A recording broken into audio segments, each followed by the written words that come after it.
Like in the past, you had a great hitter at shortstop, but he's 30% better than league average hitter, but he's a great shortstop. So how do you measure that against a slugging first baseman? All right, FT fam, back at it, and we're going to switch things up because our next guest is almost ready to go. He comes from The Athletic. His name is Rustin Dodd, and he wrote a great article that I dove into the other day, and we were like, we got to get him on. It's basically about wins above replacement dominating MVP voting for a long time now. AJ is going to be so jealous that he's not on today because he loves to debate. No, I know it does. He loves it, so we'll play this for him and make him watch it, and make him react to it next week. But it's a really good article. A bunch of questions for Rustin. We're going to get into it with him right now. Let's do it. Let's bring in Rustin back on FT. We've had him on before. Great writer for The Athletic. Rustin, great to see you. Congrats on a great article. It was great. It was really, really well written and cool to get a few different components to it. So let's start with kind of summing up the most interesting and most reacted to part of the article in your mind to sum up how WAR is impacting the MVP voting these days. Yeah, so I think we've all kind of seen this if you've followed baseball over the last decade plus or whatever, just sort of how important WAR has become. But if Aaron Judge wins the MVP, and he's going to win the MVP, he's going to be the sixth time in the last 7 years that the leader in baseball reference WAR has won the AL MVP. On the National League side, it's a little bit more mixed, but the trends are basically, if you're not in the top 2 or 3 in WAR, you're not going to win the MVP. And on the one hand, like you can look at this and say, the voters are maybe better than they used to be, right? Like we don't see the crazy, Juan Gonzalez wins over Alex Rodriguez, or Mo Vaughn winning over Albert Bell in 1995. We don't see relief pitchers winning the MVP. That used to happen. So on the one hand, like the voters are more informed. They have more information. Everybody has more information. We have these numbers. But they are getting to the point where I just kind of wondered, are we a little too overconfident in what these numbers are actually saying, right? So you have a guy, he's half win above another guy. That is well within the stats margin of error. So I just kind of wanted to ask the question, like, are baseball writers becoming a little too confident in what these numbers are saying? What is WAR exactly? Because I look at it, and I say that because the writers who vote, do they completely understand the award? And has it, from your research, has it shifted how they are voting? Yeah, I mean, it's a great question. I mean, I've voted for the MVP twice. And if you ask me, do I understand what WAR is trying to do? I would say yes. Do I understand exactly how it's calculated? Not quite. I mean, I can give you like 80% of the answer probably, but even there is some mystery in these numbers, right? So what it's trying to do obviously is it's trying to put some sort of metric on defense that is equal to the metric on offense. So you kind of have a framework for total value, and also obviously it measures base running too. So you got offense, defense, base running. Like in the past, you had a great hitter at shortstop, but he's 30% better than league average hitter, but he's a great shortstop. So how do you measure that against a slugging first baseman, right? So it's trying to like find a framework to measure defense and put that into sort of a total value statistic. And then but there are also other questions, right? So like there's positional adjustments that help with that. So if you're playing shortstop or you're in the outfield, you get more positional adjustment value for the position you're playing compared to if you're a DH or a third baseman or a first baseman. So there's lots of little ways that they tinker with the numbers, but essentially it's trying to find a way to kind of look at the full value of a player. And I think if you look at like Francisco Lindor, right? So he's leading Fangraph or leading WAR at Fangraphs above Shohei Ohtani, or at least he was, I believe, recently. It might have changed after last night, but Ohtani is ahead at Baseball Reference WAR. That's another kind of people wonder like, okay, so if there are multiple WARs, obviously these are calculated in different ways. I think that's confusing to people as well. But essentially, yeah, you're just trying to find a total value for a player. WAR. I mean, the wins above replacement. I wasn't a numbers guy. I would look at the numbers and I would pretend like I knew what most of them were. If you want the truth, I always just thought, like, listen, if you could ball out, you're a ball player. I remember Dusty Baker saying the best compliment you get is, man, that guy is a ball player. And now there's all these big numbers. Are there any numbers in your opinion where you're just like, we don't really need these? Like, I don't even know why this is on there. Or do you believe all these like make a difference in, whether a guy wins an award or not? Well, I mean, so to get back to what Kratzy was asking about the way it's changed voting, if you look back in the past, it just has, like in the last 10 years, basically the difference between the leaders in WAR and the MVP has shrunk to basically almost the very, very similar numbers. So what I mean by that is, there used to be a bigger gap. So like in the 90s, the difference between a winner and the MVP on average, the MVP, excuse me, is very complicated. The difference between the MVP and the WAR leader, was sometimes 2, 3 wins above replacement.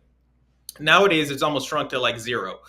So you basically can't win the MVP unless you're right up at the top of the scales in WAR. And Todd, to answer your question, like I think these are all like valuable statistics. I guess that's not the point of this. The story wasn't to say that the WAR doesn't have value. It's just more about like how confident should we be in these numbers? Like how much stock should we put into them? How many like error bars do we put around them? One of the big things about WAR, with the way they calculate it, is there's a lot more difference year to year in defensive metrics than in offensive metrics. And that's because the way they calculate defensive metrics, there might be 20 or 30 plays over the course of a season that really affect that number. That's a really small sample size. So, some years, a guy might have a great year defensively, in small samples, and it kind of skews the numbers a little bit. And all of a sudden he's got a lot more value. And also, I guess it comes back to like what you value as a player, right? So you look at Francisco Lindor, he gets a lot of his value from base running. He gets a lot of his value from defense. And I think there's part of us that like, we see those numbers and we're like, that's right. Like you should value guys that are, all around ball players, right? I remember, I covered Alex Gordon when he was playing, and Alex Gordon didn't always put up like the biggest offensive numbers. And until WAR kind of came around and showed that he was one of the best left fielders in the game and was a really good base runner despite not being, super fast, all of a sudden he's worth 5, 6 wins above replacement. And I think there have been a lot of guys like that, kind of the guys that do it all, that it does. Having these numbers, I think, shows what people always have said for the end of the time. It's like, oh man, that guy does it all. He can run, he can hit, he can field. He's not elite in anything.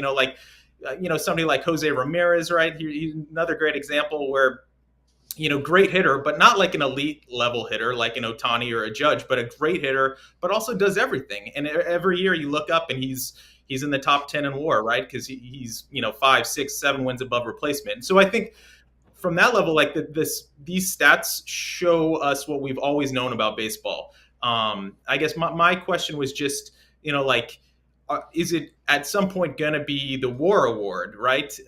And not necessarily, maybe that's not a horrible thing, but just trying to like, as writers and as people that vote on this, to be a little bit aware of like the margins of error and what these numbers really mean. Yeah, because Shohei's WAR went past Lindor just because of the game last night. Like it's not like one game, historic game, obviously, but his WAR went up. So was it one game that pushes him over? No, it's the whole season. So I ask you, and I'm not saying you have the vote or not, is Shohei the MVP this year? Yeah, I think I would vote for him. Yes. I think the other thing that, traditionally when people have voted for MVP, and we've gotten away from this a little bit, I think there was sort of the narrative component, right? And oftentimes that meant, a guy playing for a team and leading a team to the playoffs, maybe leading a team that the expectations were a little bit lower and they had a great season. And, there was like, you get credit for what the team did. And there was also the narrative component of, Aaron Judge hit 60 home runs. Just truly historic seasons that things that we haven't seen before. And I think Shohei Ohtani's season falls into that, right? So he has the numbers. You look at the WAR category, he's there. But I think there is something special about what he's done.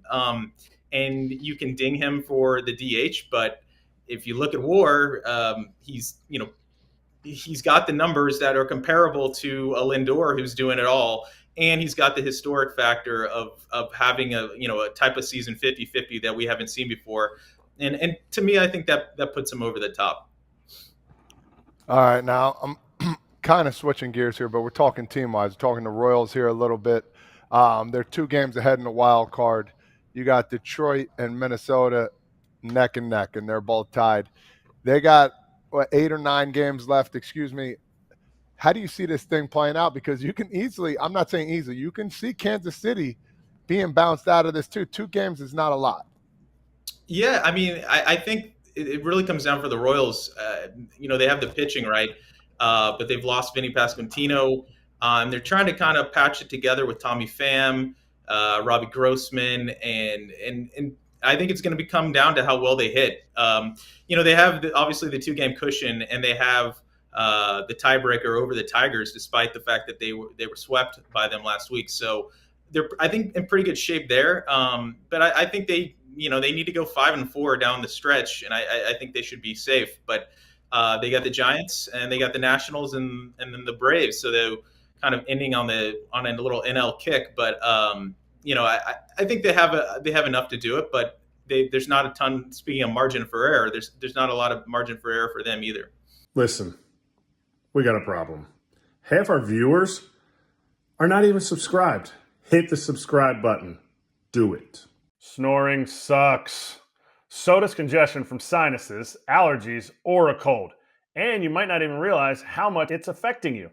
FT fam, you need to try Navage Nasal Care. It's been a game changer for me. Yeah, Kratz, Navage uses that smooth saline flow and nasal suction to clear those nasal passages. Now I'm breathing easier, which is a pretty big deal in my life. My Navage unit is clearing my congestion fast day and night. I use it twice per day as part of my daily routine. We want to help you get relief from your congestion too. Our listeners can order a convenient Navage starter pack, including a nose cleaner with batteries included and 30 original salt pods. Everything you need to get started. Plus, get a cleaning kit as a free gift with your order, but only going to our exclusive URL, navage.com/FAL, and using our promo code FAL. Again, to order your Navage free cleaning kit and for full product details, go to navage.com/FAL. That's promo code FAL at navage.com/FAL.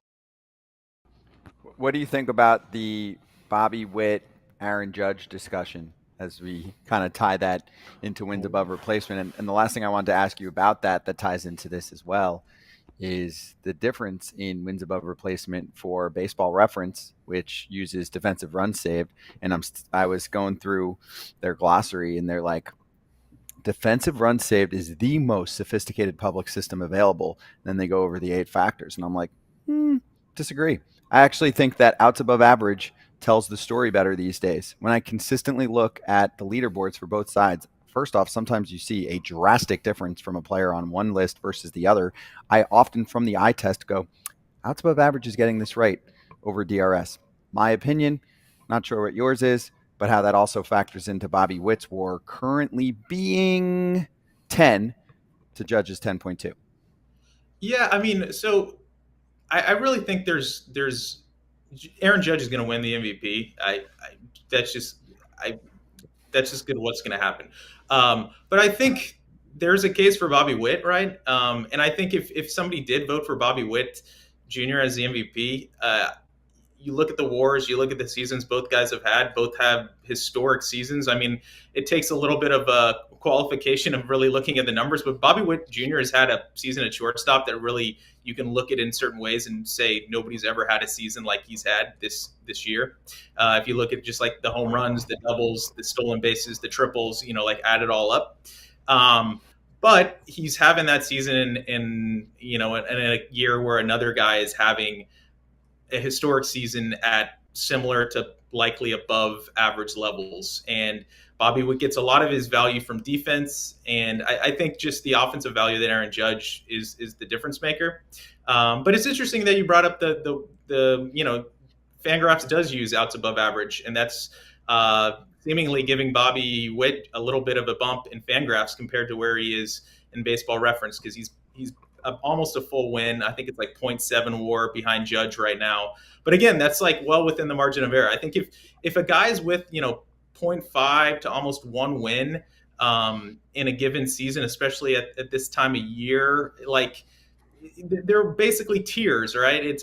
We should probably think about these less as like numbers on a leaderboard and more like tiers, right? So if you're in the like the 9 range right now, you're in the first tier, and then you need to really look at the other numbers and try to figure out who has been the most valuable player. Yeah, good call. I like that a lot. It's part of the puzzle.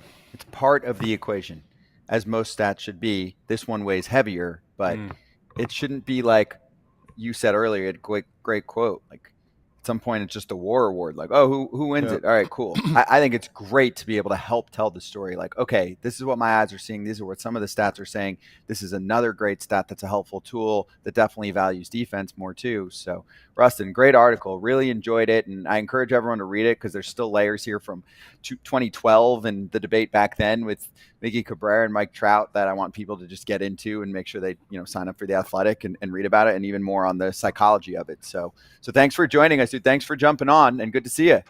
Thanks, God. Thanks, guys. Be sure to like and subscribe for more content. We're back here every weekday, all year long, so do not miss an episode. The videos are coming in all day. Here's another video you might enjoy. Baseball the way it should be covered.